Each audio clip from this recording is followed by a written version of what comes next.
This is the Washington Times front page for Thursday, July 9th, 2026. Thanks for joining us. I'm George Gerbo. Maine Democratic Senate candidate Graham Plattner has relented to intense pressure and dropped out of the race. Seth MacLachlan reports Plattner blamed his campaign woes on the Democratic Party establishment in a video posted to social media, saying it was trying to crush the left populist movement that swept him to victory in the primary. Plattner's 11-minute video had anger and defiance, reiterating his claim that a rape allegation that has dominated the campaign was all false and did not happen.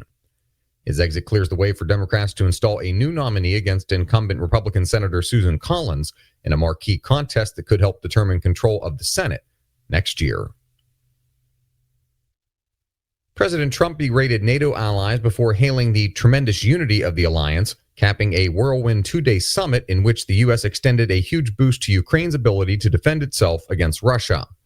In the space of 36 hours in Turkey, Tom Howell and Jeff Murdoch report Trump ruffled allies by repeating his demands for Greenland, threatening to cut off trade with Spain, and complaining about their lack of cooperation on the Iran war. Yet by the summit's end, he softened his tone and took a step toward resolving the Russia-Ukraine war.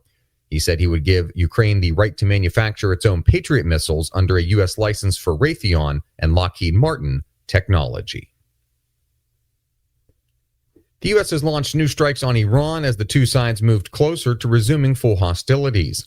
Von Cochrane reports U.S. Central Command said the strikes were intended to further degrade Iran's ability to target commercial and civilian ships in regional waters. Trump stopped short of saying he would halt all negotiations with Iran. He said he would speak to his diplomatic team first. However, direct talks between the U.S. and Iranian teams seem increasingly unlikely after the attacks this week. The former Wisconsin judge who tried to help an illegal immigrant evade a U.S. Immigration and Customs Enforcement arrest in her courtroom was sentenced Wednesday to a $5,000 fine and 1 year of probation. Stephen Dinan reports U.S. District Judge Lynn Adelman said Hannah Dugan deserved leniency in issuing her sentence.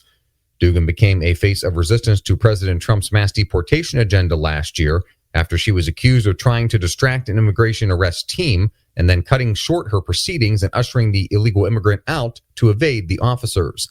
A federal jury convicted her on a felony count of obstructing a government proceeding. She was acquitted of a misdemeanor charge of attempting to conceal someone from arrest. The Trump administration is taking credit for the historic lows in homicides recorded by major cities nationwide. White House spokesperson Abigail Jackson told our Matt Delaney crime across the country has dropped to the lowest level in more than a century because of the president's policies. The Council on Criminal Justice says 2025 was likely on track to have a national homicide rate of 4 per 100,000 Americans. That rate, which will not be official until the FBI releases its annual report on national crime trends in the fall, would be the lowest documented homicide rate going back to 1900. And finally, Chinese companies, often operating through Russian intermediaries, are helping build and sustain the economy in parts of Ukraine seized by Russia. Guillaume Patak reports the Eastern Human Rights Group and the British Institute for Strategic Studies and Security have identified at least 17 Chinese companies that are in some form tied to activity in Ukrainian territories occupied by Russia.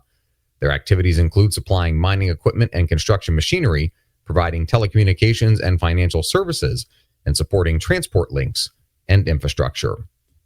Find all of today's front page stories at WashingtonTimes.com/front page or on the Washington Times app, and find us wherever you get your podcasts.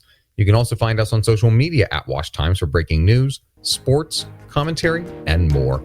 And a quick programming note, the front page will be off Friday, July 10th and Monday, July 13th, and will return on Tuesday, July 14th. For the Washington Times, I'm George